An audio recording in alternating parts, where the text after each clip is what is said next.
jechaadha. Inni gara biraa immoo rakkina shamarran biyya Arabaa keessattuu immoo rakkina shamarroota biyyoota Arabaa jirtaniif immoo ammas pirogiraamii mataa isaa danda'ee jira jechaadha. Innis rakkinoota shamarran biyya Arabaa jedhamee haala garaagaraatiin jechaadha. Tokkoffaa karoora malee deemuu, biyyuma kanaa gaafa deemtan karoora malee deemuu. Lammaffaan immoo maatiitti abdii horuu jechaadha. Inni kun baay'ee ulfaataadha hubadhaa. Maatii keessanitti gaafas jirtan abdii hortu. Obboleessa keessa yoo ta'e ani baajaajii si bitaa, sin barsiisaa, konkolaataa kooftuun godhaa waan ani siin goon hin qabu jettuun. Achi geessanii haalli gaafa ulfaatu kana gochuu dhiistu obboleessi keessanas taa'ee sin caqacaqaa. Wayi obboleettiin keessa waan ta'e si godha jettee mana rifeensaa si bana wayi suuqiin bana jettaa achi haalli si ulfaataa. San booda bitaa sitti gala waan hundi rakkina hin taane keessa waan seenaartu murtoon taane immoo murteessita jechaadha. Kun isa guddaadha jechaadha. Mana isin ijaaraa, konkolaataa akkas goonaa kan waan baay'ee of jalatti waan qabuuf jechaadha kun.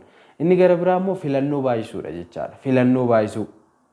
Achi teessanii biyyatti maal godhu, mana ijaaru moo lafa qochisiisu moo mana bitadha waan garagaraatu jira jechaadha laala. Kunis immoo rakkina guddaa of keessaa qaba jechaadha.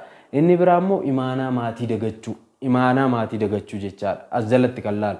Inni kunis waan baay'ee of jalaa qaba. Keessattuu immoo maatii keessaniif akkuma sila jedhe abdii hortanii deemtanii kana malee immoo abbaan qotiyyoo gurguree si ergee haati gabaadha teessee gurgurtee biddirfatanii lafa qabsiisanii waan garaagaraatiin erganii achi geessanii immoo waan hin taane irra namoonni buutan immoo jirtu jechaadha. Asitti maatii rakkisuu abdii eegaa waa imaanaa maatii dagachuu maatiidhaaf wanta galtan kana deegu jechaadha. Kanaan wal qabata. Inni gara biraa qarshii qabachuu wallaaluu. Qarshii isaa jechaadha obboloota koo tokkoffaa shamarran biyya Arabaatiif jedhee qophiin qophaa'u ni jira mataa isaatti jechaadha. Kutaa kutaadhaan isiniif qophaa'a jechaadha.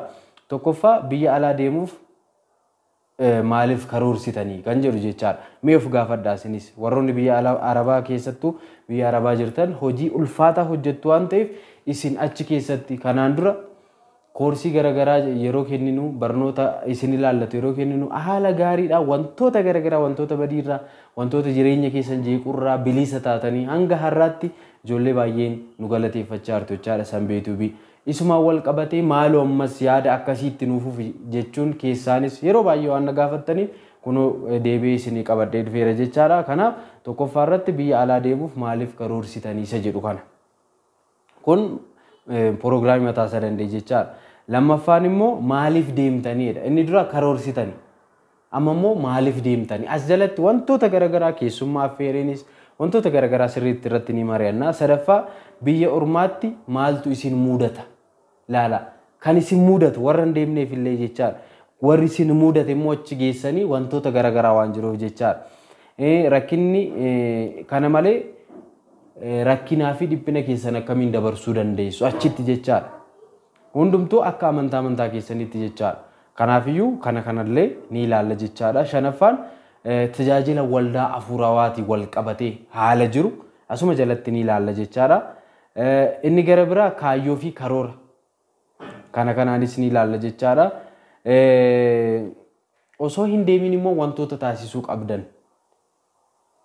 Amma immoo achi teessanii waan kana hin taasisin deemtanitti yoo ta'e immoo erga deemtanii kan taasisuu qabdan immoo pirogiraamii biraatiin ilaallaa jechaadha laala. Galuuf gaafa qophooftan immoo maal akka gochuu qabdan biyya Arabaa warroonni jirtan jechaadha. Inni gara biraa immoo karaa toora imoorraan tajaajilas kennaa jirra jechaadha. Guruupii imoo tokko qabna. Waldaa hojii eebbaa fi xoofoo qulqulleettii kidaana miratii kakuu haraaraa kan jedhudha. Achi jala irratti koorsii garagaraa baratamaa jira. Keessattuu dubbii amantaa, icciitii bashannan, dubbii maariyaamii koorsii sadan kun kennameera. Koorsiin itti aanu immoo dubbii fayyinaa kan jedhudha jechaadha. Bu'uura mana kiristaanaa keenyaaf kan ta'udha.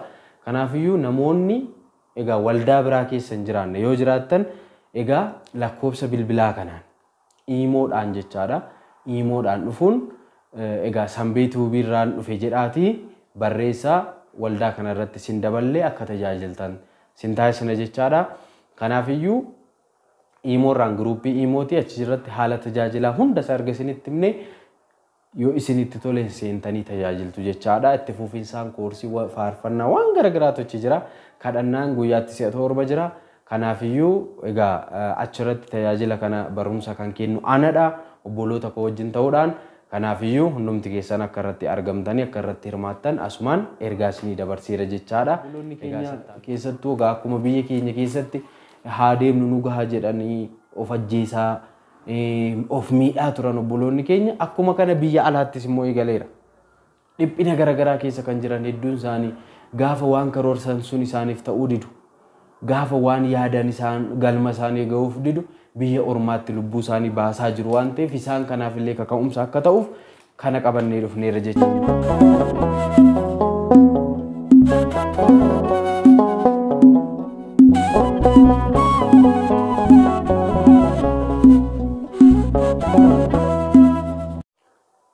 Maqaa Abbaa kan Ilmaa Hafuura Qulqulluu Waaqayyo tokkoon ameen.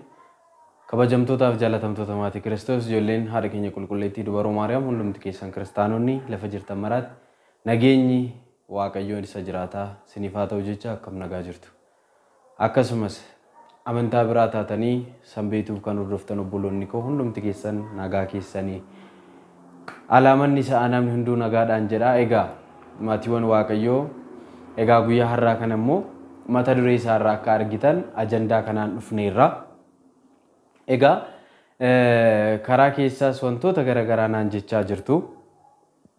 Egaa koomentii garaagaraa irrattis akkasuma karaa keessaa namoonni garaagaraa ni beektu.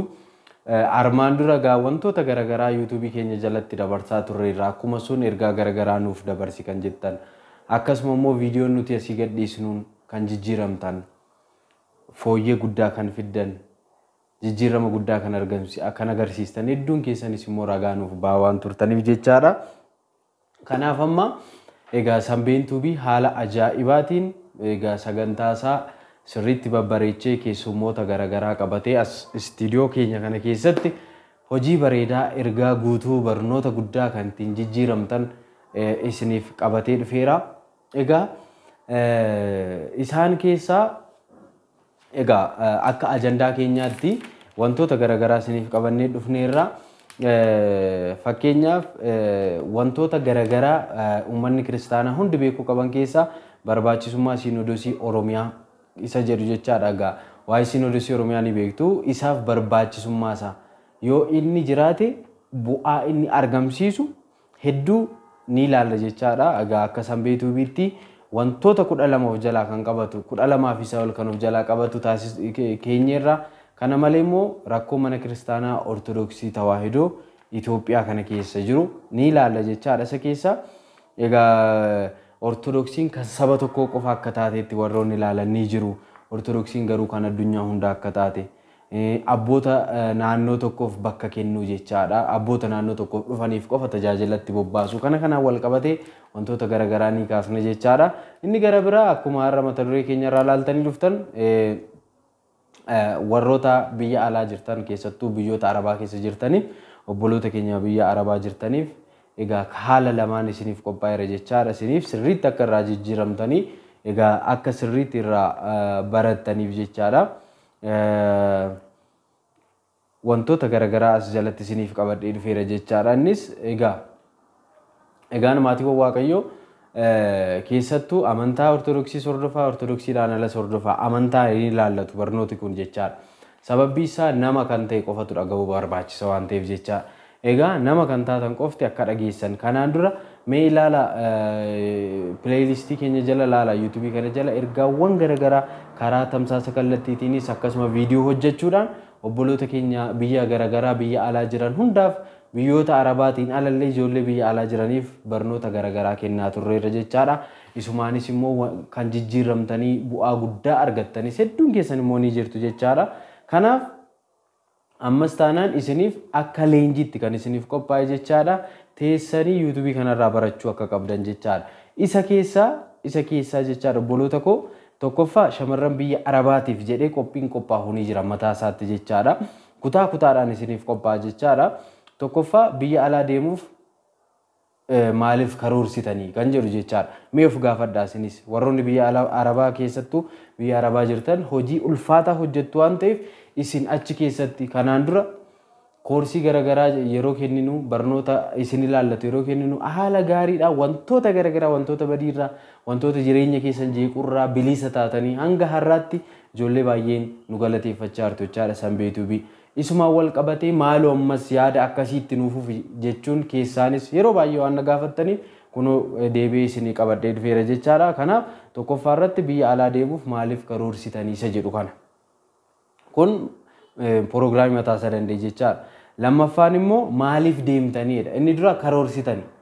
Amma immoo maaliif deemtanii. As jalatti wantoota garaagaraa keessummaa affeeriinis wantoota garaagaraa sirriitti irratti ni mari'annaa. Sadaffaa biyya ormaatti maaltu isin mudata. Laala kan isin mudatu warra hin deemneef illee jechaadha. Warri isin mudate immoo achi geessanii wantoota garaagaraa waan jiruuf jechaadha. Rakkinni kana malee rakkinaa fi dhiphina keessan akkamiin dabarsuu dandeessu achitti jechaadha. Hundumtuu akka amantaa keessanitti jechaadha. Kanaafiyyuu kanallee ni ilaalla jechaadha. Shanaffaan tajaajila waldaa hafuurawaatii wal qabatee haala jiru asuma jalatti ni ilaalla jechaadha. Inni gara biraa kaayyoo fi karoora kanaanis ni ilaalla jechaadha. Osoo hin deemin immoo wantoota taasisuu qabdan. Amma immoo achi teessanii waan kana hin taasisin deemtaniitti yoo ta'e immoo erga deemtanii kan taasisuu qabdan immoo proogiraamii biraatiin ilaallaa jechaadha laala. Galuuf gaafa qophooftan immoo maal akka gochuu qabdan biyya Arabaa warroonni jirtan jechaadha. Inni gara biraa immoo baay'ee biyya Arabaa qofa miti immoo walumaa galatti biyya alaa kan jirtan sirriitti ilaala. Galuuf yeroo qophooftan maal akka gochuu qabdan gaafa biyya dhuftan maal akka gootan wantoota garaagaraa kana as jalatti ni ilaalla jechaadha obboloota keenya. Kanaaf obboloota keessan hundumaaf sheer godhaa. Qophiin kun haala bareedaadhaan akka itti fufuuf jechaadha. Sagalee bareedaadhaan, viidiyoo bareedaadhaan haala ajaa'ibaatiin isiniif dhiyeessina waan ta'eef jechaadha. Kan Waaqayyo gaa nu kakaasee haala kanaan akka isiniif qopheessinu lubbuun baay'ee akka deebituuf jechaadha. Egaa kaayyoon leenjii kanaa keessattuu tokkoffaan obboloonni keenya keessattuu akkuma biyya keenya keessatti haa deemnu nu gahaa jedhanii of ajjeesaa of miidhaa turan obboloonni keenya akkuma kana biyya alaattis immoo eegaleera. Dhiphina garaagaraa keessa kan jiran hedduun isaanii gaafa waan karoorsan sun isaaniif ta'uu didu gaafa waan yaadan isaan galma isaanii ga'uuf didu biyya ormaatti lubbuu isaanii baasaa jiru waan ta'eef isaan kanaaf illee kaka'umsa akka ta'uuf kana qabannee dhufneerra jechaadha. Inni gara biraa immoo rakkina shamarran biyya Arabaa keessattuu immoo rakkina shamarroota biyyoota Arabaa jirtaniif immoo ammas proogiraamii mataa isaa danda'e jira jechaadha. Innis rakkinoota shamarran biyya Arabaa jedhamee haala garaagaraatiin jechaadha. Tokkoffaa karoora malee deemuu biyyuma kanaa gaafa deemtan karoora malee deemuu. Lammaffaan immoo maatiitti abdii horuu jechaadha. Inni kun baay'ee ulfaataadha hubadhaa. Maatii keessanitti gaafas jirtan abdii hortu obboleessa keessa yoo ta'e ani baajaajii si bitaa sin barsiisaa konkolaataa kooftuun godhaa waan ani siin goon hin qabu jettuun achi geessanii haalli gaafa ulfaatu kana gochuu dhiistu obboleessi keessanas taa'ee sin caqacaqaa wayi obboleettiin keessa waan ta'e si godha jettee mana rifeensaa si bana wayi suuqiin bana jettaa achi haalli si ulfaataa san booda bitaa sitti gala waan hundi rakkina hin taane keessa waan seenaartu murtoon taane immoo murteessita jechaadha. Kun isa guddaadha jechaadha. Mana sinii ijaaraa konkolaataa akkas goonaa kan waan baay'ee of jalatti waan qabuuf jechaadha kun. Inni gara biraa immoo filannoo baay'isuudha jechaadha. Filannoo baay'isuu. Achi teessanii biyyatti maal godhu mana ijaaru moo lafa qochisiisu moo mana bitadha waan garaagaraatu jira jechaadha laala. Kunis immoo rakkina guddaa of keessaa qaba jechaadha. Inni biraa immoo imaanaa maatii dagachuu. Imaanaa maatii dagachuu jechaadha. As jalatti kan laalu. Inni kunis waan baay'ee of jalaa qaba. Keessattuu immoo maatii keessaniif akkuma sila jedhe abdii hortanii deemtanii kana malee immoo abbaan qotiyyoo gurguree si ergee haati gabaadha teessee gurgurtee biddirfatanii lafa qabsiisanii waan garaagaraatiin erganii achi geessanii isin immoo waan hin taane irra namoonni buutan immoo jirtu jechaadha. Asitti maatii rakkisuu abdii eegaa waa imaanaa maatii dagachuu maatiidhaaf wanta galtan kana deegu jechaadha. Kanaan wal qabata. Inni gara biraa qarshii qabachuu wallaaluudhaanis ni jira. Nama hunda amanuu jaalallis immoo waan gara badaa keessa ta'aa jira. Keessattuu viidiyoo keenya dura laaluu erga jalqabdan immoo sirriitti kan fooyyooftanii jirtu waa'ee kanarraa wal qabate. Waggaa baay'ee immoo biyya ormaa turu kana faanas kan wal qabatu ni jira. Kana malee wantoota hedduu egaa ajandaa keenya irratti qabannee isinii dhufneerra. Kanaafiyyuu hundumti keessanuu kanaan walitti deebina waan ta'eef sheer gootanii sagantaa hawwataa kan akka eegdan. Kanaafu hawwii guddaadhaan akka eegdaniif laayikii keessanii nu beeksisaa. Hundumti keessan laayik godhaa. Haala kanaan akka itti fufnu wantoota akkanaa kanarratti immoo yaada nuu kennaa kan jettan immoo asumaan inform nu gochuu dandeessu jechaadha. Egaan as jalatti gaa maatii Kiristoos karoora malee deemus jenneerra.